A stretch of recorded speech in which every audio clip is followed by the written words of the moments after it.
Então, convido então os nossos irmãos a iniciarmos os nossos trabalhos, fazendo então a nossa prece de radiação. Que possamos então nos elevarmos a Jesus, nosso Mestre, pedindo que através dos Espíritos Consoladores, que continuam o trabalho incansável do nosso Mestre Jesus, que todos nós possamos neste momento sermos amparados, sendo fortalecidos na nossa fé, que possamos adquirir o equilíbrio, a tranquilidade para vencermos todas as nossas dificuldades pessoais. Nós que nos encontramos neste planeta de expiações e provas e que somos quase sempre testados, buscando dessa maneira evoluirmos, adquirirmos a experiência. Nós que ainda somos espíritos um tanto infantis, que estamos mais próximos da partida do que da chegada. Então nós pedimos a espiritualidade maior, que nos ampare e que esse amparo aconteça também nos nossos lares, com os nossos familiares, com os nossos amigos, com aqueles que se julgam nossos desafetos, que todos nós possamos ser unidos neste momento por essa corrente de luz desses Espíritos amigos. Muito obrigado por tudo, Senhor. Que o nosso irmão que vai fazer a exposição na noite de hoje possa também ser amparado por essa espiritualidade amiga, em que todos aqueles que estão ouvindo esse trabalho possam se sentir tocados e fortalecidos na sua fé. E na hora do desespero, vamos lembrar da lição que o Chico Xavier nos deixou. Tudo passa. Todos nós somos filhos de Deus e nunca estamos desamparados. E o sofrimento, qualquer dificuldade é temporária. Não vamos nos desesperar, vamos confiar que estamos sob o controle da divindade. Muito obrigado a todos, que assim seja. Saudações, queridos irmãos e irmãs que acompanham o trabalho da nossa casa através destes meios. Que Jesus nos ampare a todos para que juntos possamos absorver as suas lições. Nosso estudo, ele está contido no capítulo 1, no item 10 do Evangelho segundo o Espiritismo, com o título Nossas Tarefas Inadiáveis. Quais são as nossas tarefas inadiáveis? Para encontrar a resposta, nós vamos fazer uma viagem para o ano de 1969, há 51 anos atrás. Há 51 anos atrás, numa cidade pequena do interior, no estado do interior do Brasil, vivia um menino, um rapazinho. Os pais percebiam que o filho carregava muitas fantasias com o poder e eles diziam: esse menino tem mania de grandeza.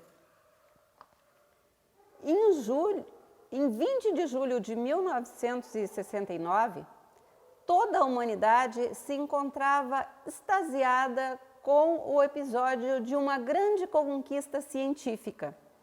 E a televisão transmitia ao vivo a chegada do homem à Lua.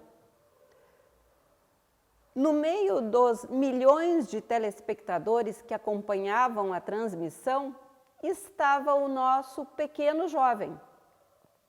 Vendo aquela cena, ele pensa: mas é isso, eu nasci para isso. Essa é a minha tarefa no mundo. Eu nasci para conquistar o universo. Naquele instante, mesmo sendo um menino do interior, o seu sonho se tornou ir para os Estados Unidos e compor a equipe da NASA. E pisar na Lua já era uma coisa pequena para ele. Ele já queria conquistar o espaço inteiro. Já estava fazendo projetos de chegar a Marte. Os anos foram se sucedendo e ele foi avançando nos estudos. Mas ele continuava fixo na ideia de conquistar o universo. Na sequência dos seus estudos, foi percebendo que não era tão fácil, que estava exagerando e que a sua realidade era algo bem menor. Já era um universitário. Resolveu então que ele poderia conquistar a Terra. Havia muito para fazer. Já começou a traçar planos para salvar a Terra. Ele queria estar na ONU. Então seguiu seus estudos. A maturidade foi chegando, já estava concluindo o curso superior e, conforme ia avançando nos seus estudos, percebeu que isso não era possível. O contexto social dos povos não permitia tamanha ousadia. Resolveu então que ele poderia ser uma esperança para o Brasil. Podia ser um líder, trazer muitos benefícios para o país. E assim se vinculou a um partido político. Mas ele foi percebendo que era muito difícil. Viu o quanto a situação era complicada. Os anos estavam passando, então ele pensou em algo menor. Vou ser prefeito da minha cidade. Aí sim, poderei dar prova do meu talento. Por força das circunstâncias, um lugar pequeno, ele, conhecido pela maioria, foi eleito prefeito da cidade onde vivia. Um idealista, aos poucos foi percebendo a dificuldade de administrar com correção, com justiça e com honestidade. Os seus correligionários brigavam entre si. O seu partido era feito de facções. Cada qual puxava para o seu interesse individual. Como ele era um idealista, terminou sendo destituído por um golpe. Desgostoso, frustrado, ele volta para o mundo e, quando cai em si, já está envelhecido. Ele revê todos os seus sonhos de conquista e pensa: o que me resta? Mas eu posso ter fracassado em todos os meus sonhos, fracassado até como prefeito. Mas agora, com toda a minha experiência de vida, eu vou ser o patriarca da família. Eu preciso dar orientação para os meus filhos. Há muita coisa errada. Meu filho namora aquela menina que eu não acho interessante. Não acho nada interessante para ele. Preciso conduzi-lo para outro caminho. E ele foi percebendo que os filhos eram independentes. Vieram os netos e as opiniões do vovô não eram aceitas. Neste dia ele pensou: fracassei. Então lembrou dos pais e orou. E percebeu: eu levei uma vida inteira na busca de conquistar, governar, dominar, e agora não consigo nem gerenciar a minha própria família. Através da prece veio a iluminação, a intuição. E ele percebeu: para que governar outras vidas? Querer controlar o universo? E percebeu: a grande tarefa do ser humano é governar a si mesmo. Quando ele deu por si, começou o seu exercício. E agora nós vamos para o nosso Evangelho, no capítulo 1, no item 10. Um dia, Deus na sua caridade inesgotável, permitiu ao homem ver a verdade e dissipar as trevas. Esse dia foi o advento do Cristo. Cristo veio à Terra tendo por missão transmitir aos homens o pensamento de Deus, encaminhar a comunidade da Terra ao bem. E somente a sua doutrina, em toda a sua pureza, pode transmitir esse pensamento. Ele nos disponibilizou condições para que possamos evoluir em conhecimento e moralidade. Nosso amigo conhecia Cristo através dos pais, mas se empenhou na busca do conhecimento para conquistas do mundo material. Ele queria reconhecimento dos seus talentos, aplauso, poder. Jesus nasceu num momento em que o mundo estava numa miscelânea de ideias. Cada povo fazia da religião uma fonte de vaidade. Porém, a humanidade já estava em condições de receber os ensinamentos superiores. O nosso amigo da narrativa, assim como toda a humanidade, também precisou de tempo para perceber a sua real tarefa. O Cristo ensinou com amor e humildade.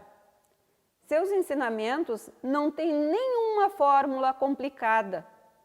Ele não exige que os homens se tornem santos, heróis de um dia para o outro. Não pede que seus seguidores pratiquem milagres e nem reclamam o impossível. A sua palavra se dirige para a vida comum, aos campos mais simples do sentimento e às experiências do dia a dia. Voltamos ao Evangelho. Depois da luz viva, as trevas voltaram. O mundo, depois das alternativas da verdade e da obscuridade, se perdeu de novo. Então, à semelhança dos profetas do Antigo Testamento, os Espíritos se põem a falar e a vos advertir. O mundo foi abalado em suas bases, o raio estourara, sede firmes. O mundo jamais foi o mesmo depois da passagem de Jesus sobre a terra. Ele nos deixou claro, todas as criaturas nascem para evoluir. E Jesus deu o exemplo do trabalho incessante para o progresso da humanidade. E jamais se deteve. Ainda que incompreendido por tantos, ele não desanimou. Então, por que depois da luz viva as trevas voltaram, conforme nos coloca no Evangelho? E para responder, nós vamos ao Livro dos Espíritos, na questão 785, onde Kardec pergunta: qual o maior obstáculo ao progresso? E a resposta dos espíritos superiores: o orgulho e o egoísmo. Refiro-me ao progresso moral, pois o intelectual avança sempre. Nos mostrando que o interesse individual é a demonstração da continuação da nossa animalidade, que todo o mal deriva do orgulho e do egoísmo. E a fim de nos libertar das amarras do orgulho e do egoísmo, Jesus ensinou a lei de amor, mas a humanidade adormeceu nas doutrinas materialistas e lucrativas, esquecendo seus compromissos com as leis morais. Através do planejamento divino, uma visão sobre a vida maior renasce lá no século XIX na França. E chega o professor Allan Kardec, apresentando a ideia da espiritualidade para o velho mundo, que se encontrava adormecido. E retornamos ao Evangelho. Vamos para o segundo parágrafo do nosso item, o item 10. O Espiritismo é de ordem divina, uma vez que repousa sobre as próprias leis da natureza e crede que tudo que é de ordem divina tem um objetivo grande e útil. Vosso mundo se perdia. A ciência, desenvolvida às espessas do que é de ordem moral, em tudo vos conduzindo ao bem-estar material, revertia em proveito do espírito das trevas. Como nos disse na questão 785, refiro-me ao progresso moral, pois o intelectual avança sempre. Avançamos no conhecimento intelectual. Então, chega ao mundo a doutrina espírita. E a programação espiritual não cessa nunca. Ela está sempre presente para despertar os filhos de Deus. Essa mesma programação espiritual que levou Divaldo a pregar a doutrina espírita aos mais diferentes e distantes rincões da Terra. Porque ela, a doutrina, ela projeta luz sobre os esconderijos do comportamento humano. Ela fala a linguagem profunda e universal do amor e nos chama a uma releitura do nosso comportamento, ao estudo de si mesmo, apoiado na crença em Deus, na certeza da sobrevivência e na claridade da reencarnação. Esconderijos do comportamento humano. O nosso amiguinho da nossa narrativa desejava conquistas mirabolantes.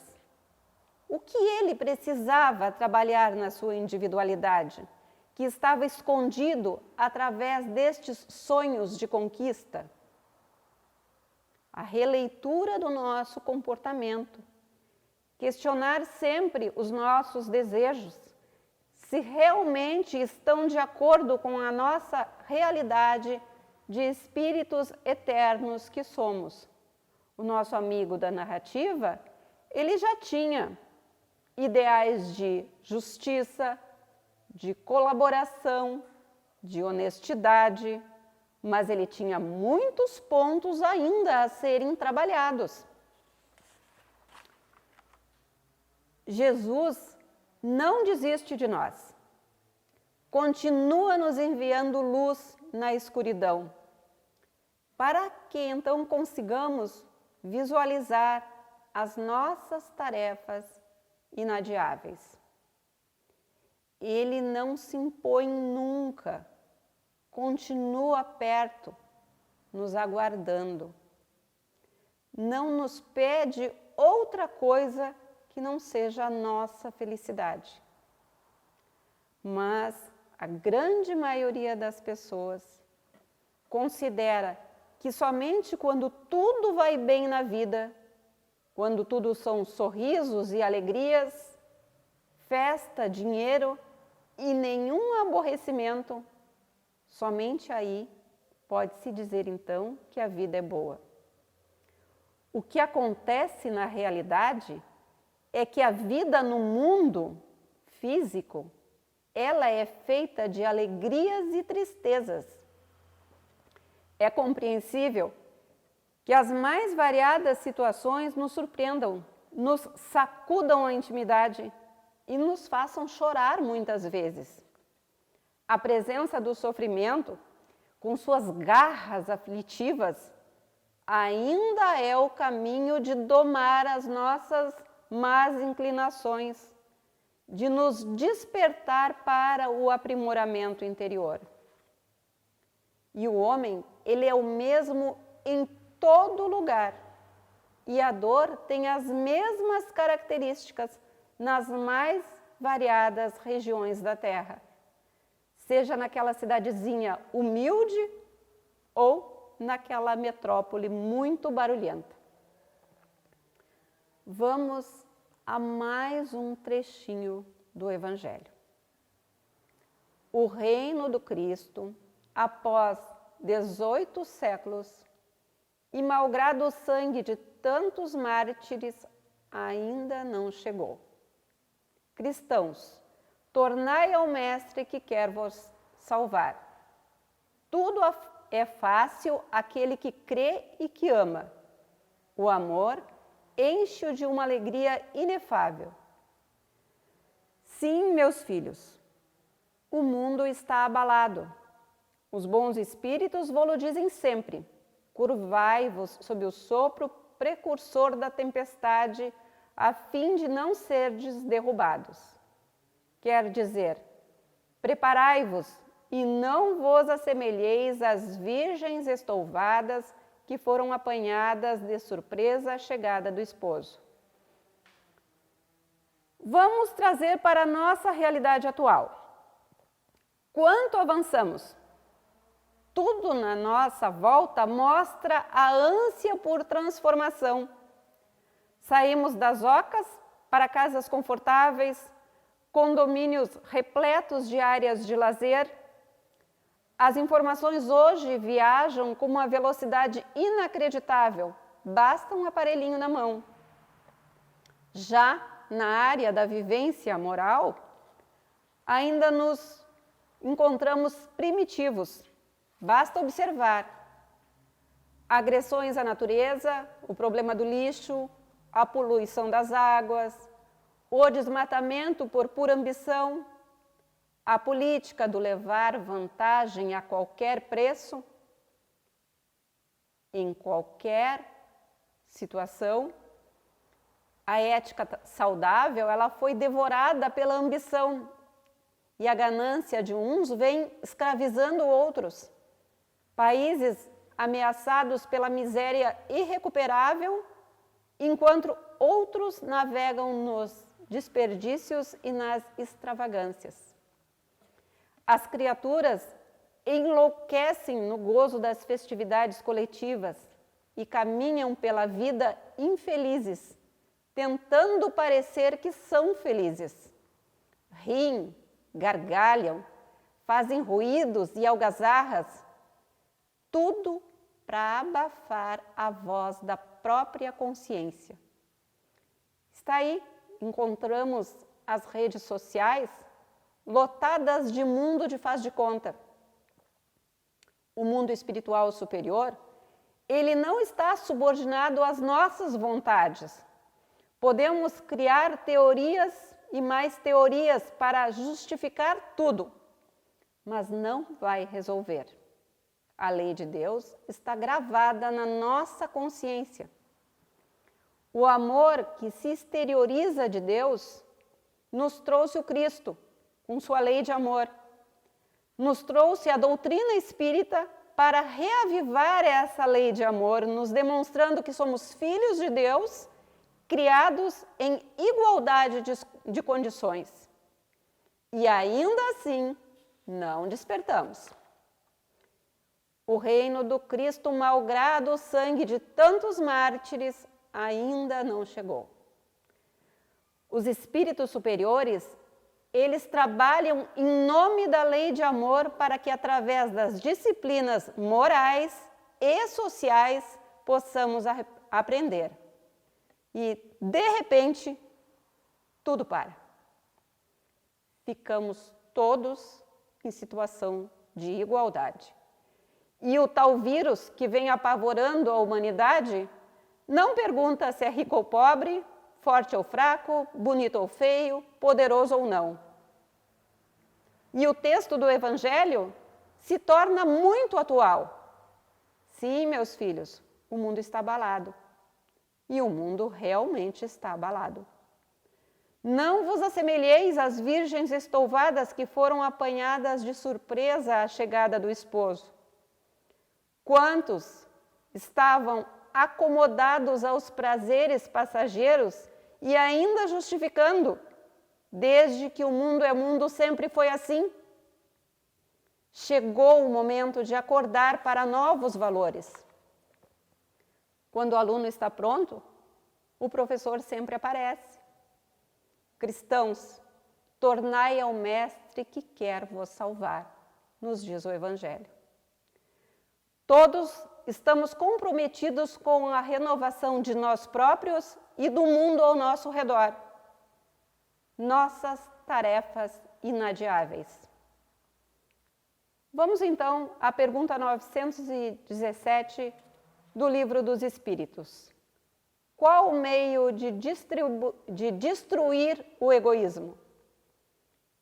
E os Espíritos nos respondem. Nós vamos pegar só uns trechinhos da resposta porque ela é longa. De todas as imperfeições humanas, o mais difícil de desenraizar-se é o egoísmo. E aí, lá adiante, na resposta, temos que o princípio da caridade e da fraternidade seja a base das instituições sociais, das relações legais de povo a povo e de homem a homem. E o homem pensará menos em sua pessoa quando verificar que os outros nele pensam. Ele sofrerá a influência moralizadora do exemplo e do contato.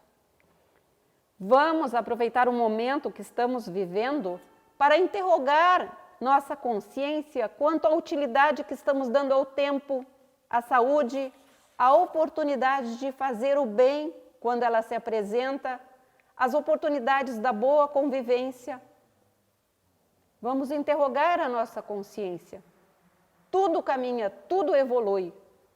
Um dia que se foi é mais uma cota de responsabilidade, mais um passo rumo à vida espiritual, mais uma oportunidade valorizada ou perdida. E para encerrarmos, vamos novamente ao Evangelho. A revolução que se prepara é antes moral do que material. A nova cruzada começou. Apóstolos da paz universal e não da guerra. São Bernardos modernos. Olhai e marchai em frente. A lei dos mundos é o progresso. Deus, na sua caridade inesgotável, continua nos oferecendo a luz. Sigamos Jesus. Ele está nos aguardando. Então vamos agradecer a Deus, nosso Pai, ao nosso Mestre Jesus, pela exposição da noite de hoje, que todos nós possamos aproveitá-la ao máximo, que possamos nos esforçar por colocarmos na nossa prática diária, no nosso dia a dia, no nosso trabalho, com os nossos familiares, esses conhecimentos aqui adquiridos. Que possamos todos nós nos esforçarmos ao máximo para nos transformarmos em pessoas melhores. Que assim seja.